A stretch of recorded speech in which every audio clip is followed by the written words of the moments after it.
नमस्कार करता माझ्या जनतेक, अहो नमन करता उपकार आठवता माझ्या जनतेचे. त्यांचं सोडलो माझा मोठं आजपर्यंत त्यांच्या नावाचेर त्यांच्या जीवाचेर त्यांच्यानी दिल्ल्या सल्लाचेर या दयानंद सोपटेन काम केले असा. आजपर्यंत जे केले जे उरले ते करतो. कारण तुम्ही मनात ठरवले असात म्हणजे येदोडलो जनसमुदाय आज तुम्ही जमलेले असात दाखवून दिवपाक की येणाऱ्या 14 फेब्रुवारी दिस आम्ही तुमच्या फाटल्यान असा.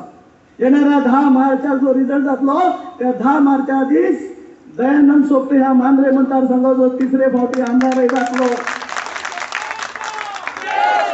काळजी करण्याची गरज ना. रमेश तसे हांवें म्हटले की ह्या मांद्रेच्या मतदारसंघात असलेले 9 गावांत असलेली माझी जनता घराघरांनी परिचय असा. घराघरांनी जोडी अडचणी खबर असा सोडवपाचो प्रयत्न केलो हा. याच्या फुडें ज्या प्रयत्नात तुम्ही यश दिसले ते प्रयत्न चालू राहतले. चालू जोपर्यंत राहतले तो जोपर्यंत माझ्या मांद्रे मतदारसंघातले गरीबातलो गरीब भुरगो शिक्षणाक वंचित जावचो ना. तिकडे समजावून सांगितलं. आजही आम्ही 4दा सर्वे केला पण कितीदाही सर्वे केला तरी सर्वेमध्ये नाव सोपटेंचंच येतं, तुमचं नाव येत नाही. त्यांना आम्हाला सोपटेंनाच निवडून दिलं पाहिजे. तरी देखील या ठिकाणी ते उभे राहिले आणि आज वेगवेगळ्या प्रकारच्या गोष्टी ते सांगतायत. इलेक्ट्रॉनिक सिटी बद्दल बोलतात. अरे तुम्हाला पक्षाने मुख्यमंत्री केलं म्हणून तुमच्या कार्यकाळात झालेली सगळी कामं तुमची नाही आहेत. तुमच्या पाठीशी मोदी उभे होते म्हणून ही सगळी कामं या ठिकाणी होऊ शकली.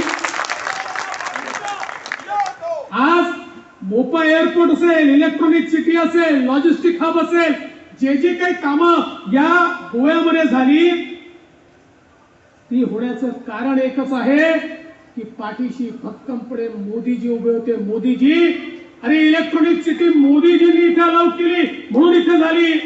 मलाही पाहिजे होती महाराष्ट्रामध्ये पण मोदीजींनी सांगितलं हे सगळे प्रकल्प गोव्यामध्ये झाले पाहिजे म्हणून या ठिकाणी ही स्थिती त्या ठिकाणी झाली.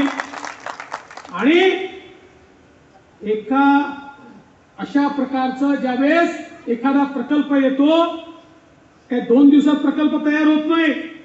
जोपर्यंत संपूर्ण इन्फ्रास्ट्रक्चर त्या ठिकाणी तयार होत नाही तोपर्यंत कधीच उद्योग येत नाही.